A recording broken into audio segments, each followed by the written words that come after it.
big deal. It won't be embarrassing. It's you know, it's COVID time. I mean, like the reality is that, like, you know what I love about this era though is that the production quality, the idea that something should be like produced at some high quality, like that everything should be so glossy.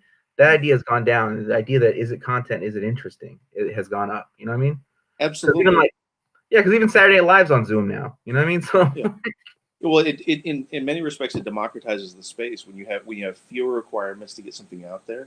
It yeah, also means you have a lot more garbage, but that's part of democracy. Is that yeah, yeah. Democracy is digging through garbage. All right, exact? I like that.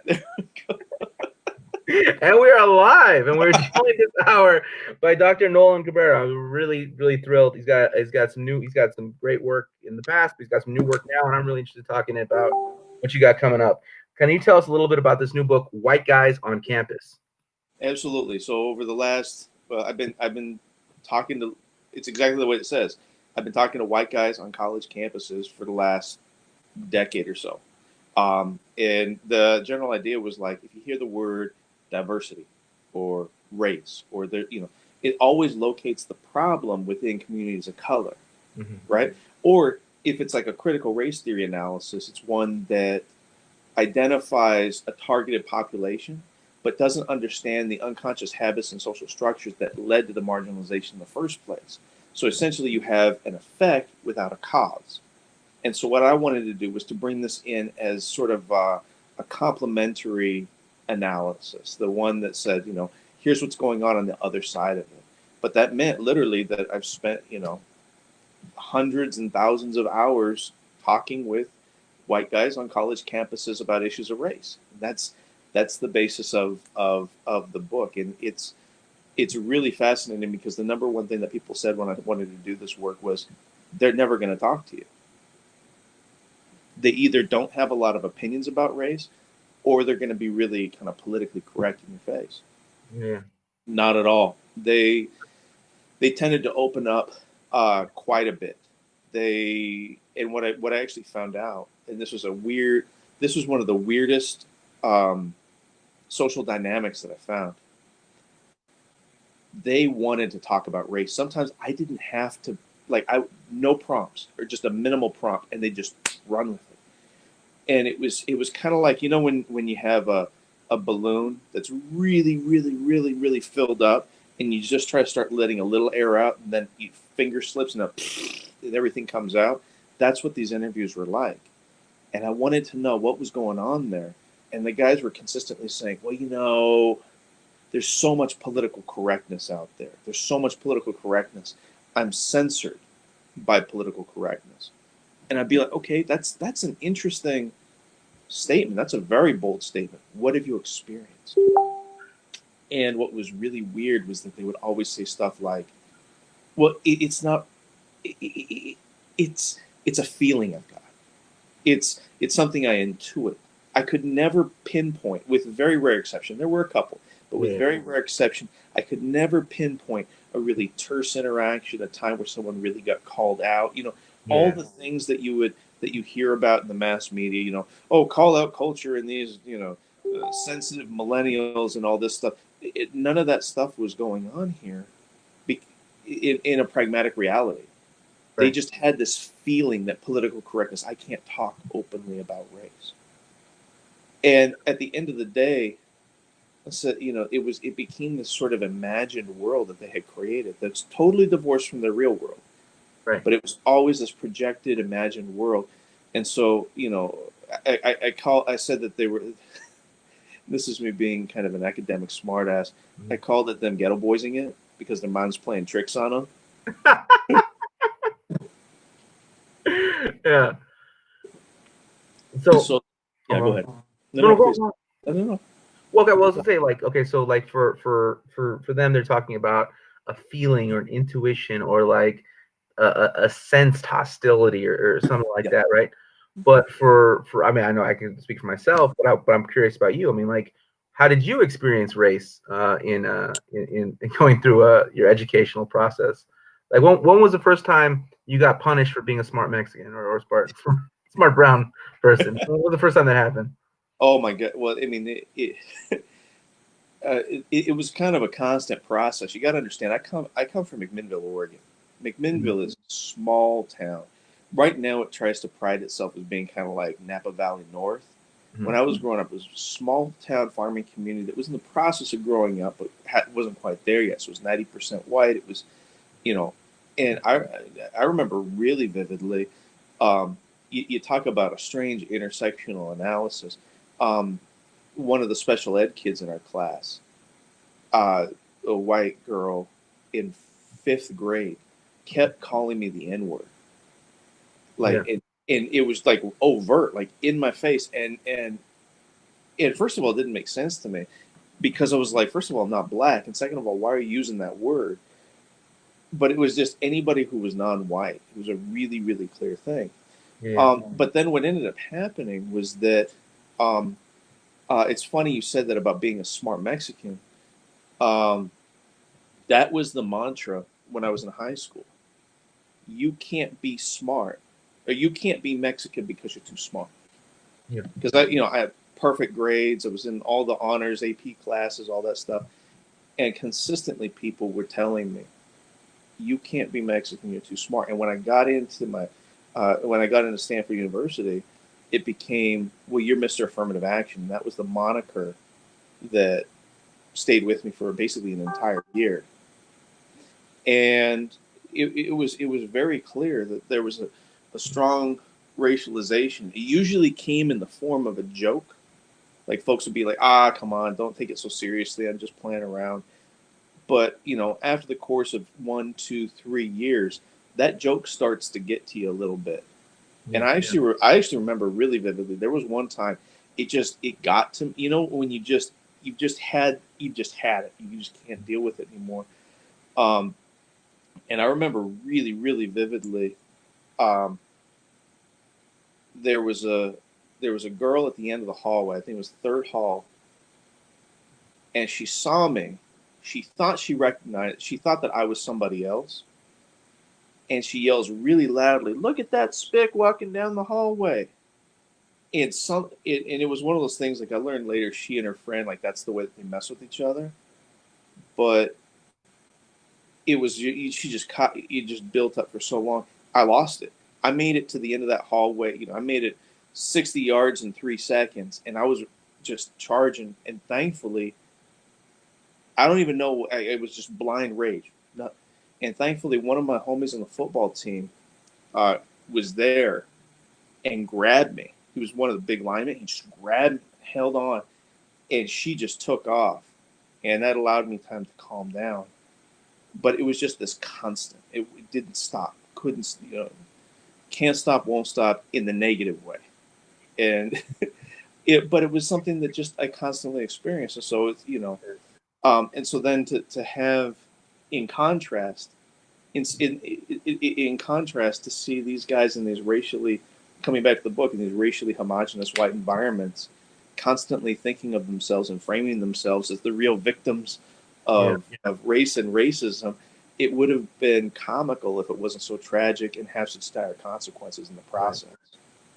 Right. I want to get back to your work, but I mean, what you're Yeah. expressing right now is it's kind of a consistent theme that has been I've gotten throughout these talks when I'm talking to people, of racialized backgrounds, but particularly those of Mexican descent. This Mm-hmm. questioning of Mexican intelligence, Mm-hmm. um, it's tied to some broader things in society. It's not just going to college or speaking at some conference or having a nice little nameplate in front of you at a talk. There is a consistent questioning of our intelligence. So you tell the story of being, oh my God, like you're too smart to be a Mexican. That doesn't make sense. Then you get into the school. Well, you only got here because of affirmative action because you're Mexican. So obviously, you. So can you tell us? Can you connect this question of our intelligence to the broader social phenomenons? Yeah, absolutely. So there's very racialized ideas about essentialized identities and what it really means to be authentically fill in the blank. And for a lot of racialized minorities, in particular African Americans, Native Americans, and Latinos, there's an inferred that there's not just with the general cultural stereotypes about our specific groups, but there's also an assumption of less than intelligence, you know, and then that also is very much feeds into notions of like, well, to be authentically Mexican, you got to be, you're either a farm worker or a cholo. Like that's like the parameters around which you're allowed to exist. And when you step out of that, it's not that when you step out of that paradigm, it's not that there was something wrong with the stereotype. It instead becomes a way to justify the stereotype and say that there's something wrong with you. That in some ways that you're playing a game with race to play it to your advantage. Um, but at the end of the day, what ends up happening is the overall stereotype, the overall cultural stereotype, doesn't get interrogated on any meaningful, deep level. Yeah. And I think where a lot of it comes from, and it's completely decontextualized and ahistoricized. You know, we don't talk about, you know, they're like, well, you know, Mexicans had these low paying jobs. It's like, yeah, well, look at the context of immigration. You know, black folks are really poor. Well, yeah, look at the structured inequality that's been endemic in our society for the last 400, 500 years, you know, Yeah. from slavery through Jim Crow, through redlining. I mean, these things don't happen by accident. Yeah. You know, it wasn't just that farm workers showed up here. It's that, you know, largely white, affluent agricultural owners drew them here because they knew it was a low income and easily exploitable, controllable sense of labor base. Yeah. Well, you know, and what's weird about these stereotypes is they get imposed on our community, but you know, largely by white folks and the white gays, but then they can get internalized by our communities as well.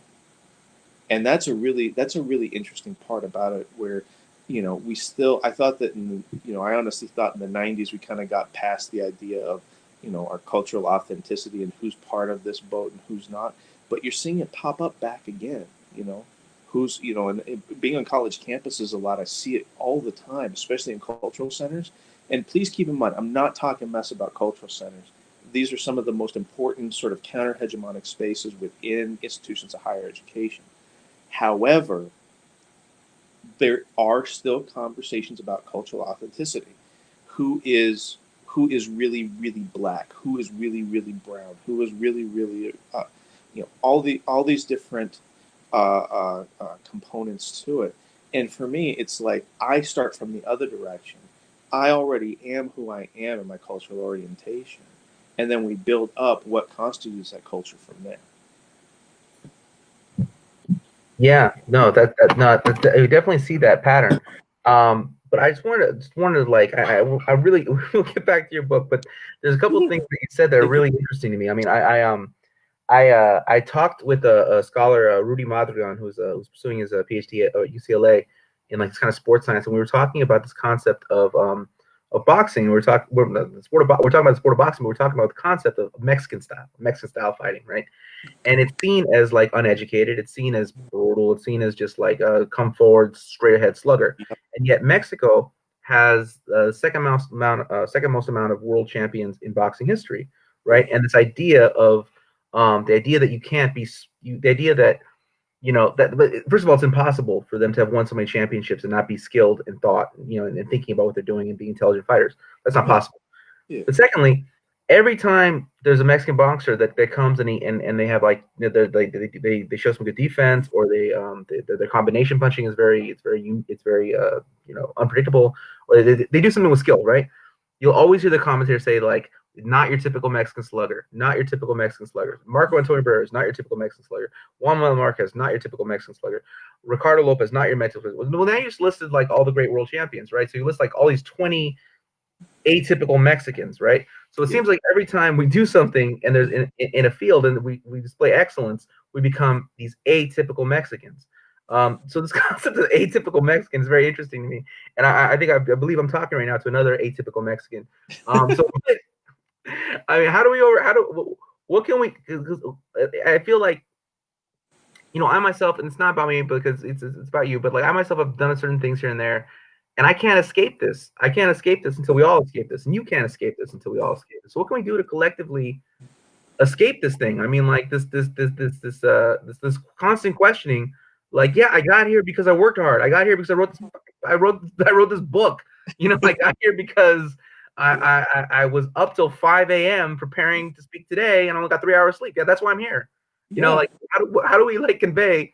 It's not some grand mystery how I got here. How did you get here? Like, Well, there's a lot embedded in there, and I think at the end of the day, um, there's a couple of things that really resonate with me along those lines. I think the first part is that, I mean, not to get too basic and almost playground ish, but haters gonna hate no matter like no matter what. Like, and so you're right. Like I think that you're 100% in that area that we can't 100% escape. And I remember really well that uh, we were like I belonged to a group when I was an undergraduate called Los Hermanos at Stanford, and we were it was a very clear rule in the group as this um, uh, as this male based Latino group of Latino men coming together, um, creating scholarship opportunities for other people in the community, doing community service and outreach. That whenever we had, whenever we were at an event, whenever we were, uh, whenever we were at an event, whenever we were doing something as a group, whenever we had on like something that had, you know, Los Hermanos on it, we had to carry ourselves at a higher level of respect, and we couldn't drink. And I always there was something weird about that for me because I I understand, as a former high school athlete, not a good one, just a but someone who's participated in sports before. I get it when you're collectively associated with each other, that you want to hold yourself to a higher standard because you know that we're going to be collectively judged like that.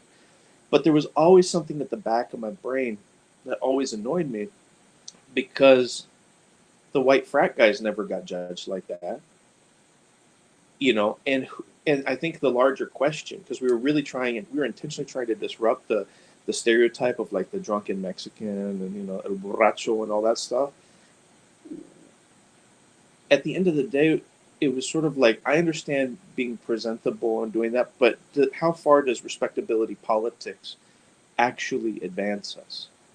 There are times I will play that game, but for the most part, the bulk of people who are going to come after me for not playing the respectability politics game are not worth my time. But unfortunately, it's a delicate balance because there are consequences to those actions. That there are times where, if you don't play that game, that your voice will overtly be um, devalued. You know, So, in various activities and various points in my career, I definitely intentionally dress up. I change the tone in my voice, drop any slang or cursing. Professional events, don't drink, lots of things like that. And so, on the one hand, it's like, I think it's important to know the game and be able to play the game, but it's also really, really important to acknowledge that the game is bullshit. It was set up for us to fail. It was set up to target us and not other groups. And in the times that we don't have to play the game, don't play it. I mean, why not? Shoot, I'm sitting here chatting with you on a stream that literally anybody can see, wearing a freaking Baby Yoda Wu-Tang Clan shirt.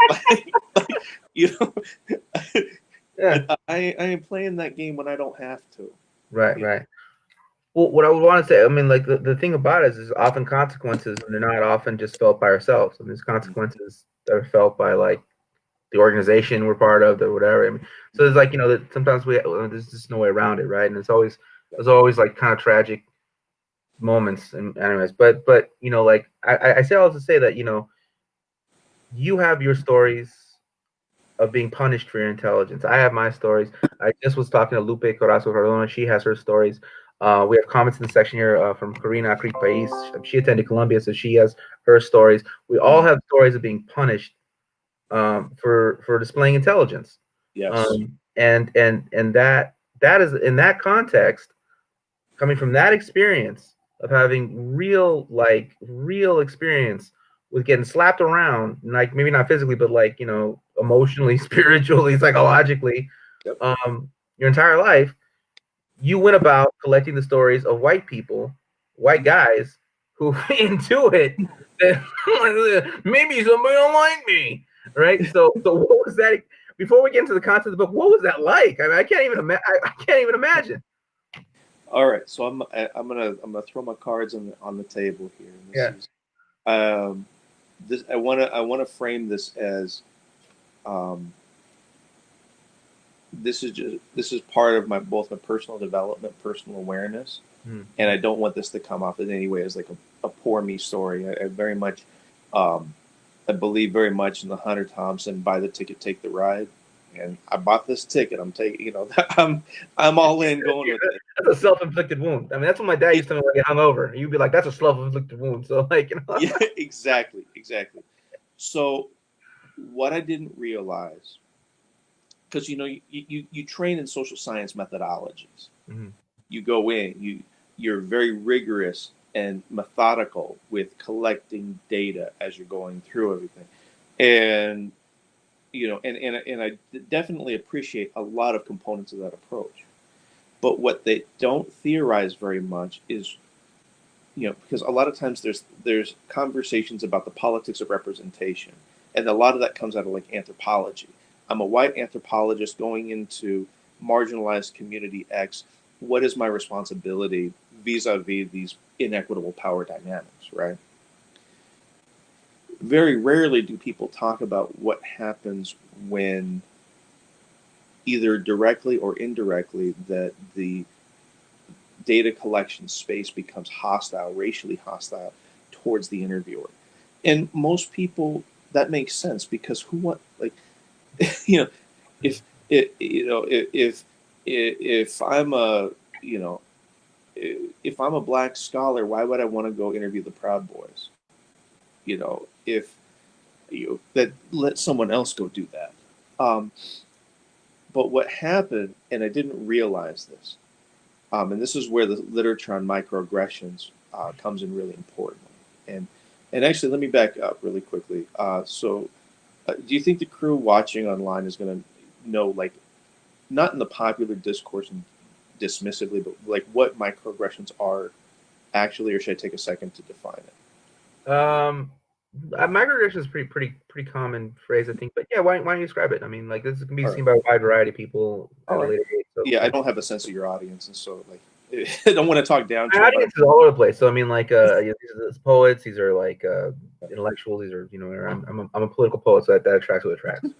fair enough. So then the idea of microaggressions are that they result from their interpersonal interactions that stem from a systemic reality of oppression. Um, and that's actually where the micro comes from. A lot of people think that that means that they're not really that intense.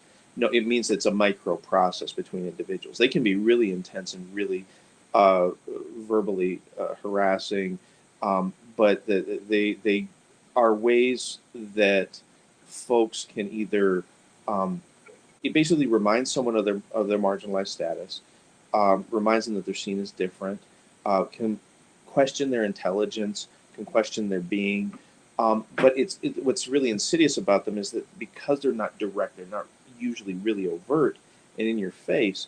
Like someone comes up to me, calls me a beaner. Okay, we're fighting. I'm ready for that. This one, it was that. There's always this kind of hanging question: was that really racist? And what what happens, or why they're so insidious, it's that death by a thousand paper cuts. Give myself one paper cut, okay, whatever. You get 1,000 ones, oh shoot, I'm bleeding out, I need to be careful right now. And the fact that they happen on a consistent basis, these racialized slights that happen consistently, they build up over time, and that's what actually ends up having them have an insidious effect. So what I didn't realize was that my interviews, hundreds and hundreds of hours of interviews, were functioning on my psyche like a consistent microaggression. And nobody really talks about that because it's like, so you put yourself in that position. Exactly. But I still need to be able to take account of it. And what I found is that I would really internalize this and I would just keep getting angrier and angrier and angrier. And it really clouded my vision. It made, unhealthy. I just wasn't doing this. I wasn't processing things appropriately. And it was really when I started acknowledging within myself. Oh, also part of it becomes the unacknowledged sort of masculinist norms. Mm-hmm. That oh yeah, I'm not hurt. I couldn't possibly, I'll walk it off. Walk it off. Yeah, rub some dirt on it. It's gonna be fun.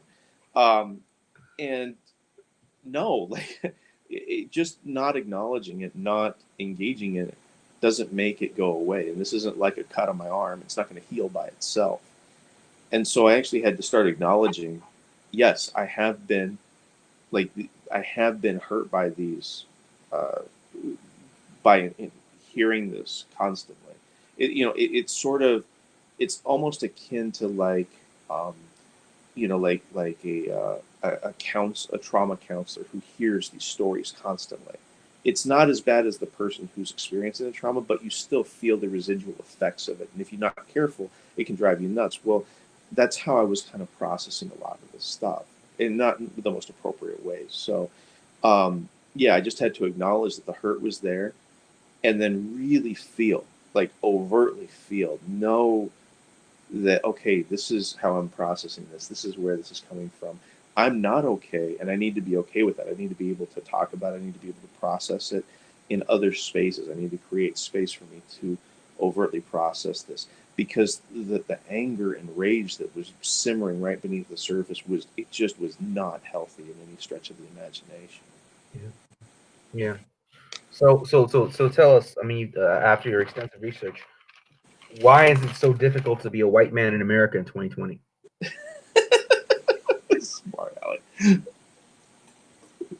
The short answer of it is that it's not, but what we're experiencing are modest, important but modest challenges to the existing racial status quo.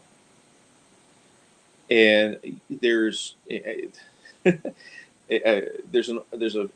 viral meme that goes around, and I haven't been able to find proper attribution for it. So if you know this, please let me know.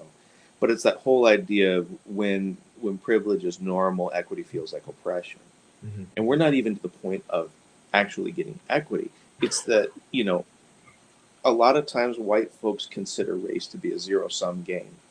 And if one group is making even a marginal gain, that means that we're falling off. Mm-hmm. And unfortunately, it's exacerbated by the fact that we live in such highly segregated spaces.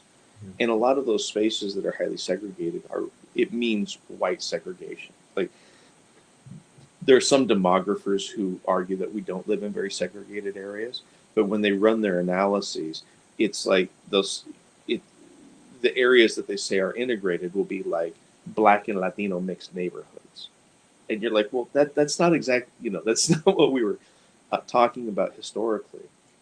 And so,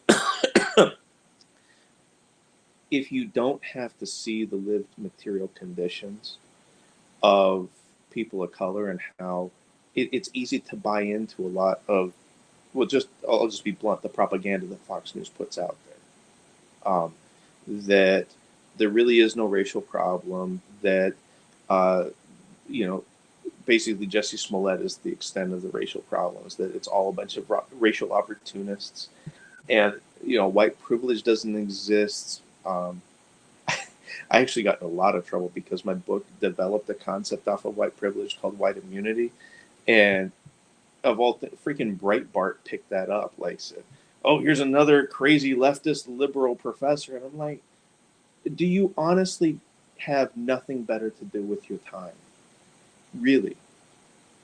There are real people who are struggling in society, and it really. And I'm going to get in. I need to be careful how I say this because I can get in trouble really quickly for this. But it seems ironic that the conservative right tries to claim a sort of a monopoly on God, you know, and it's weird because if we're really trying to live a life in the image of Jesus, and remember all those "what would Jesus do" wristbands and everything like that. Well, then the idea is that we're all part of one larger social body, and if harm is being done to one, harm is being done to all of us. Yeah. You know, but there's just this insistent denial that pain and suffering, when it's happening to communities of color, is non-existent. That you're really making it up. That there must be something wrong with the way that you're seeing the world. Instead of being like, no, people are really, really being harmed by these things.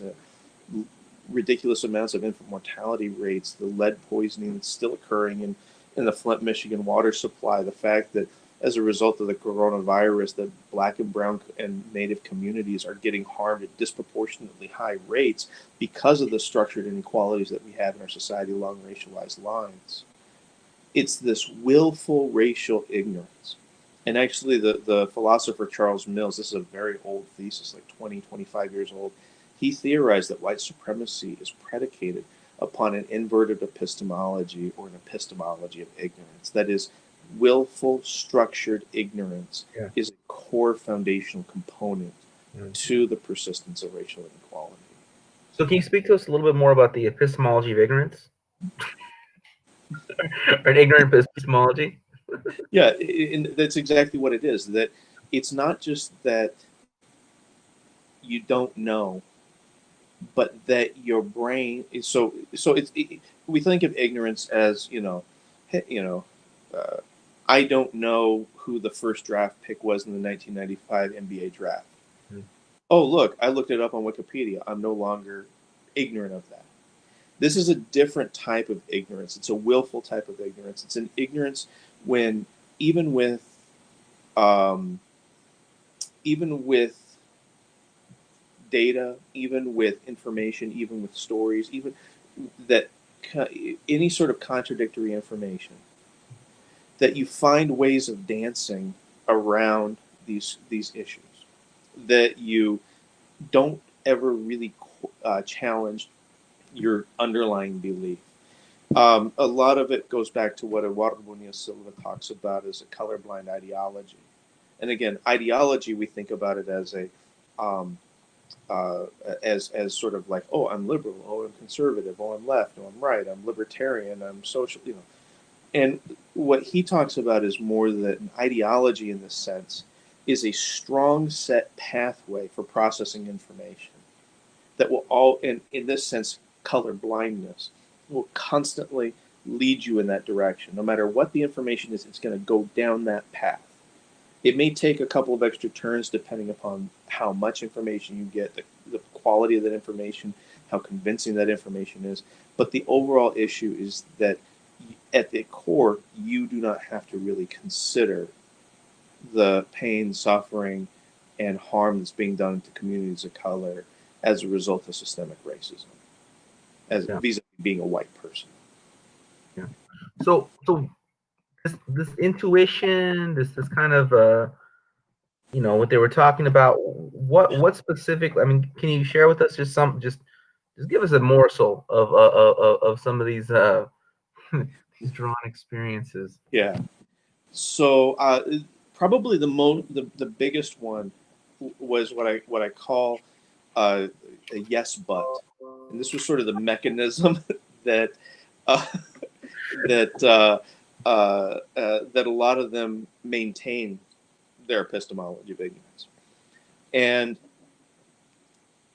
it was this rhetorical device. And actually, I got to give credit where credit is due. So on the one hand, my mother, I actually give a direct shout out to her in the book.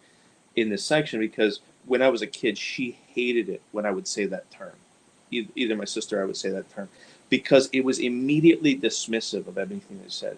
You know, if if I say, you know, you give me a really cogent argument, and I say yes, but I haven't heard you. I'm just waiting to speak, and I'm really dismissing all you're saying. It's like giving this little nod over here, right?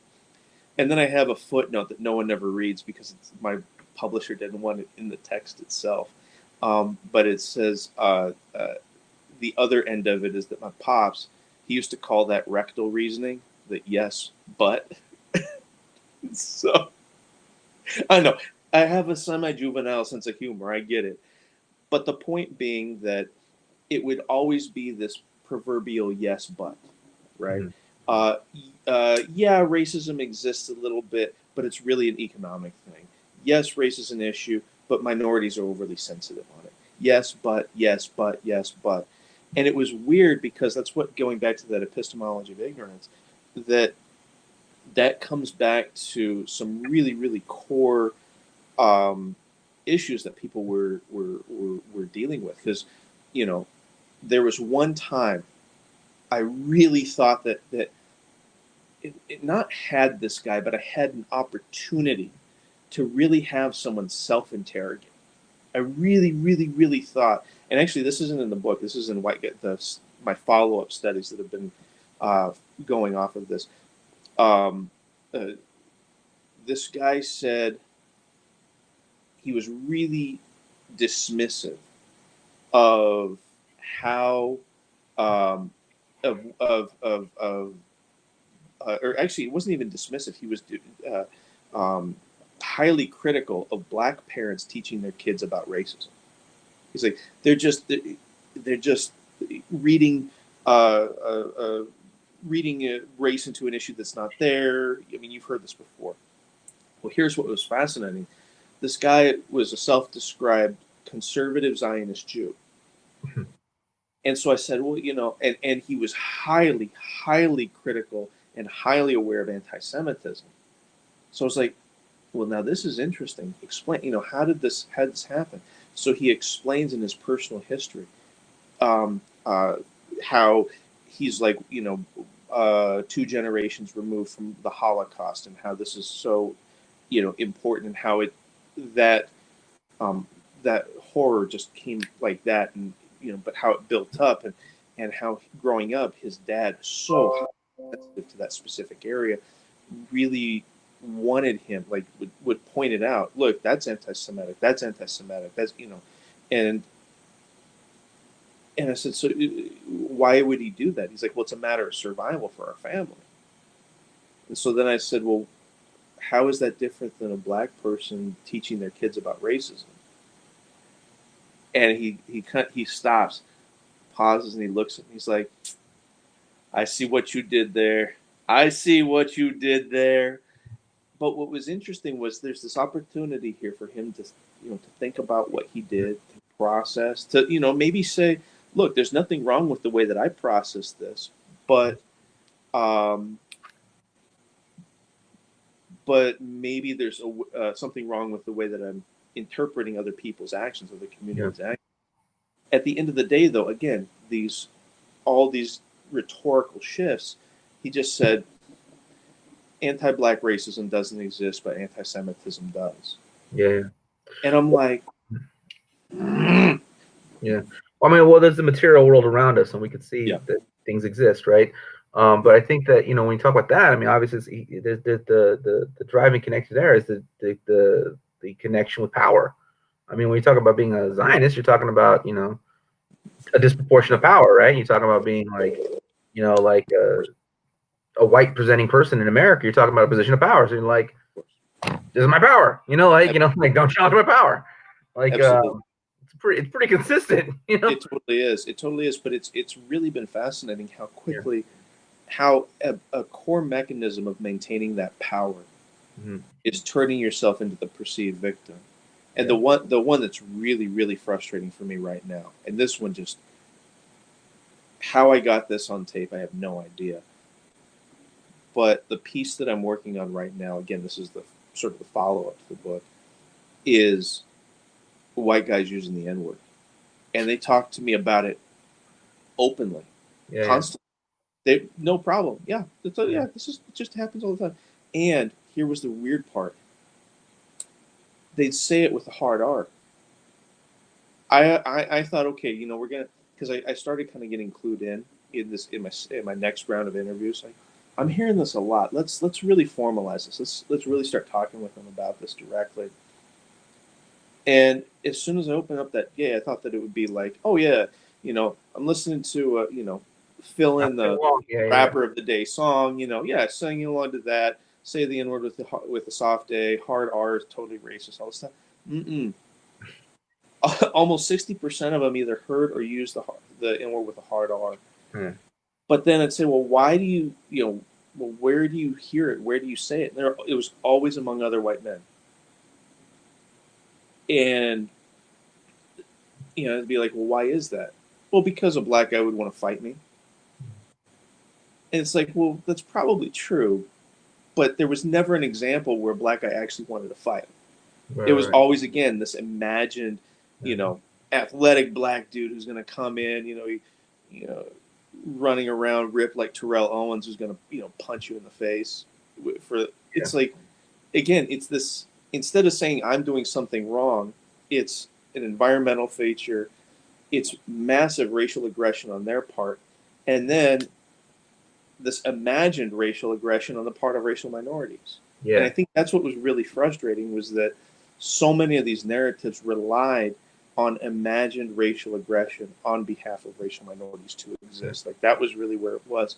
And in many respects, they turn the narrative on themselves. I'm the real victim here. White Yeah. people are the real victim here. Mhm. It's, one guy actually told me directly, it's really set. Everybody sympathizes with women because they're women and minorities because they're minorities. Nobody sympathizes with white men, and really the only racism that exists that's allowed to keep occurring is against white men. So when I was I was kind of a precocious child. When I was 5 years old, I memorized all the presidents, and I wanted to become the president of the United States. That was the I knew I had to get a job when I grew up. That guy was everybody's boss. That's what I want to Yeah. do. At 7 years old, I'm told by my father that that's not a possibility. Right. That was really painful, and I always remember hearing about in the black community, African American community, they always talk about the talk, and I was like, I wish that like we had the talk, and I realized we did. My dad told me I couldn't be president, and then like that led to a series of other conversations, right? And I'm sure, when you were young, you probably got straightened out by your parents too about what the way things were going to be, right? Oh yeah. So so in this conversation with white men, do white men experience the talk? And if so, what kind of talks do they have? Uh-huh. Yeah. So as a whole, no. I mean, as a group, largely no. It's largely they don't usually have the talk. The only ones who did Hmm. occasionally would, but it wasn't. Because I totally get what you're saying. I mean, my pops would tell me about being a brown kid in Southern California in the 1950s, and you know, like literally walking into a store and the general manager taking him at age like 6 and literally turning him around and throwing him out. I mean, just overtly racist stuff like that. Um, you know, prepping me about how you interact with police, especially Yeah. once you're driving. I mean, all the stuff with the talk that we all know about. There was never anything formal like that for these white guys. There were definite pointed moments, like around the kitchen table, where you know the dad is venting about I'm a business owner, and this affirmative action hire, that or this guy constantly brings race into the conversation and is disrupting the flow at work, or I don't want to get and I don't want to get some sort of discriminatory lawsuit brought against me. Yeah, and so a lot of that came up in these in these ways. My uncle has a I can't friend. be a racist in my own business anymore. God, I I thought. know, God dang it. You know, my uncle has a friend who works at such and such a college's admission, and even though they technically don't have affirmative action, they have a backdoor way to affirmative action, and or my mom was a doctor, and of the 23 black people in her class, only 4 graduated. Must be affirmative action. That's what she tells me. I mean, stuff like that. So there are mythologies that are passed on generationally, um, but never as at least in my work, never as overt as the talk. It's never as direct and like, yes, this is, um, yeah, nothing as direct as the talk. Yeah. So I'm well. None of this seems very direct. So what was so the book is out now, right? Yes, Um, absolutely. the subjects of this book seen what's going on, and any feedback?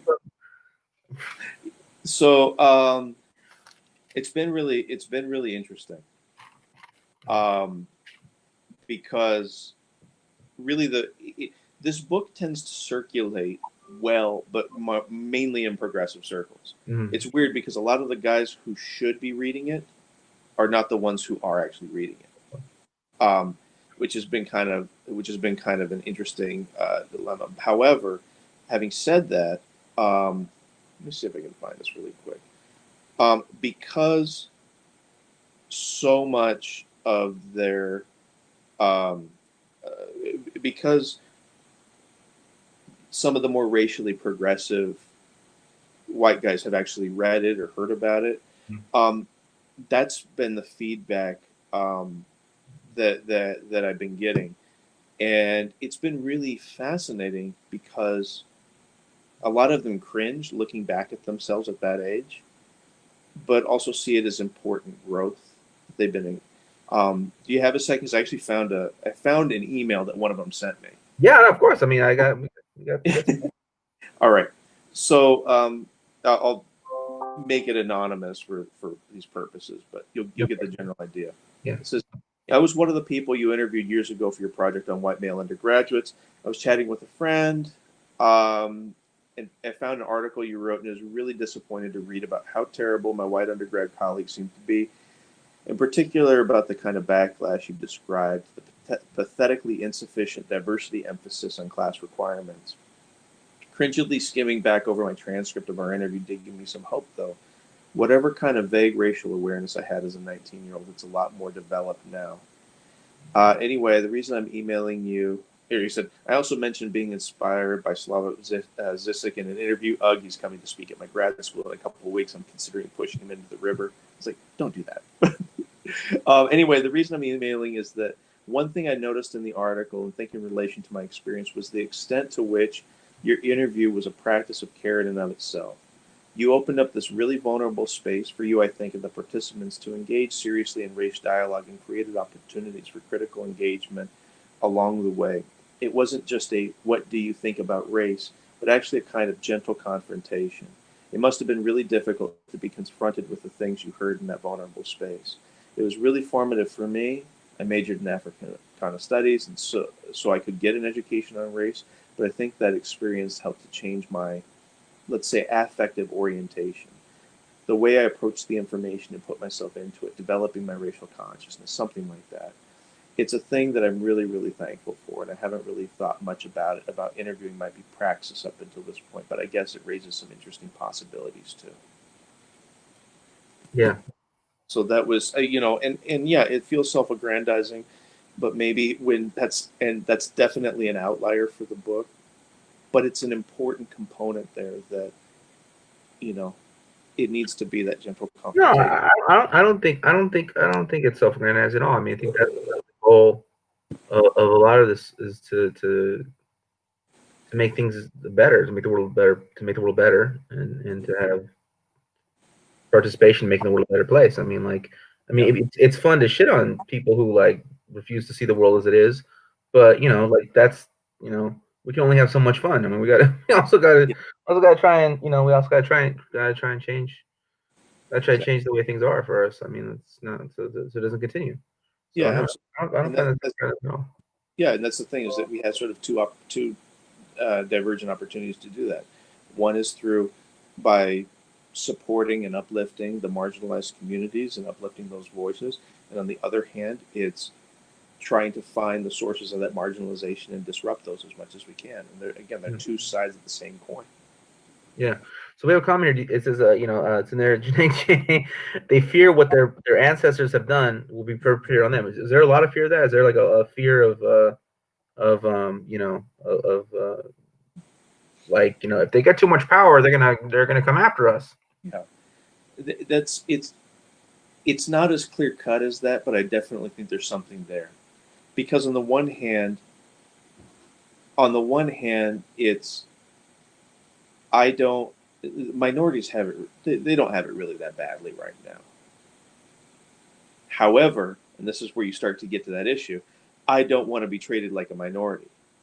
So it's like, well, you can't have it both ways. It's like All right. if it's not that bad to be treated like a minority, then what would it matter if you're in the minority? And I think Yeah. that there is a lot of fear about that race relations is a zero sum game. And Right. Norton and Summers, some psychologists, did an amazing job of documenting that back in 2010.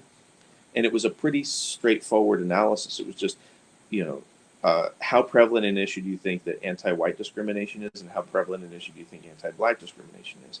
And in 2010, it was the first year that it, for white people on the aggregate, it actually flipped.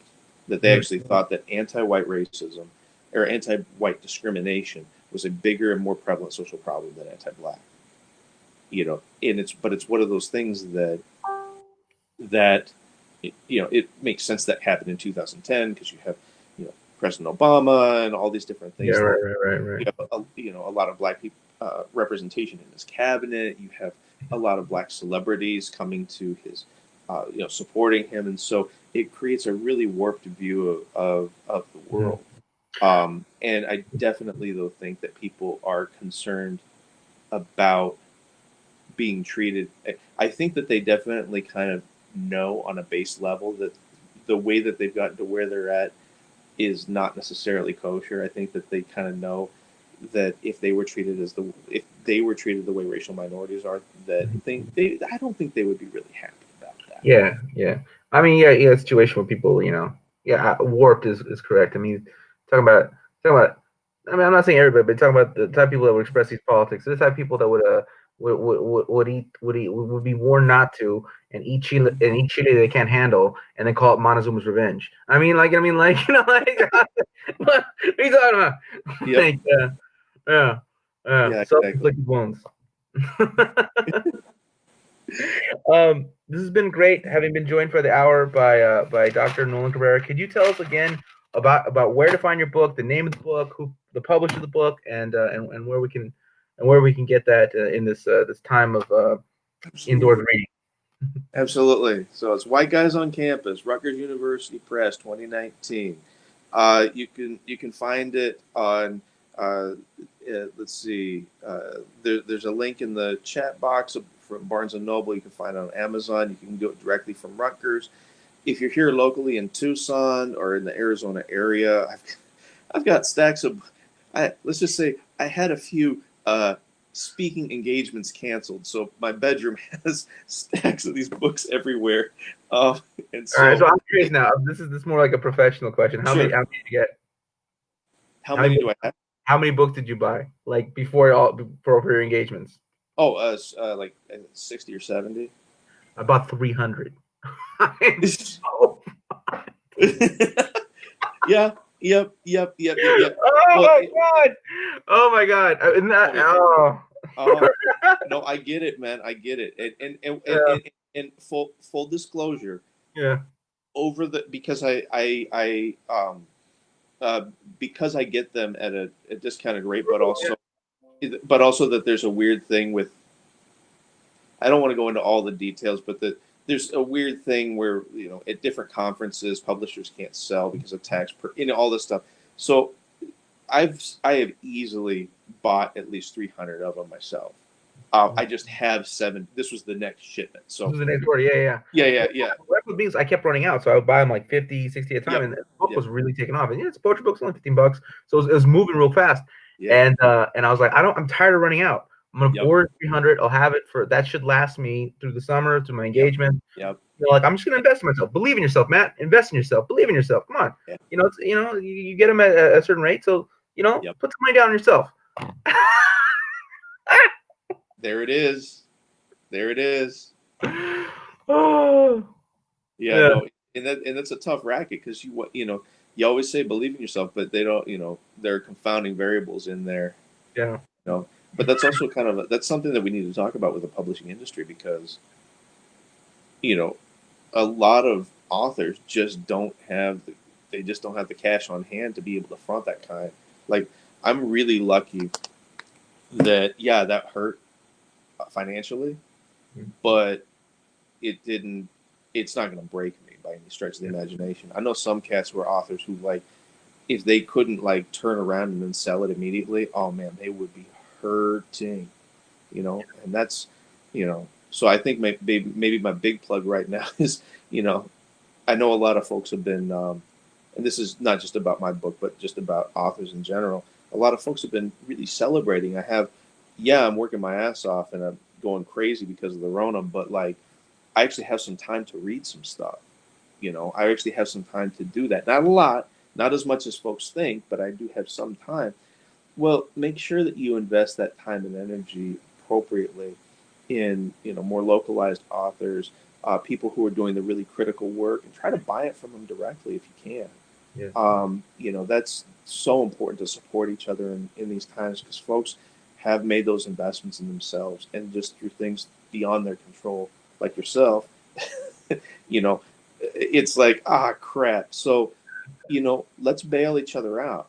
Don't just go through Amazon, hit up Matt directly, hit me up directly, hit up, whatever author, hit them up direct, see where you can get it and figure that out so that we can really financially support each other, Venmo, PayPal, Square, all that stuff. I know they're all rackets, but you know what? We can get cash coming to each other. Or shoot, do something old school. Write a check. write the check. Yeah, I'm Here, sorry. here. For those of you who don't know, a check is an old. No, I'm just Explain that alongside, a check. exactly. Oh man, historical relics. All right. Thank you so much, Nolan. It's been an incredible hour. Buy his book. It sounds incredible. It sounds gut wrenching. It sounds hilarious. It sounds like a horror story. You'll laugh, you'll cry. um, and I thank you for writing it, and I thank Absolutely. you for having been here. I appreciate it. Oh, and one last thing. If anyone is interested on YouTube, I had little Easter eggs throughout the book. I have a White Guys on Campus playlist as well.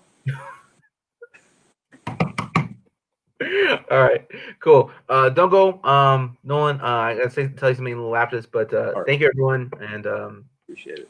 see you soon.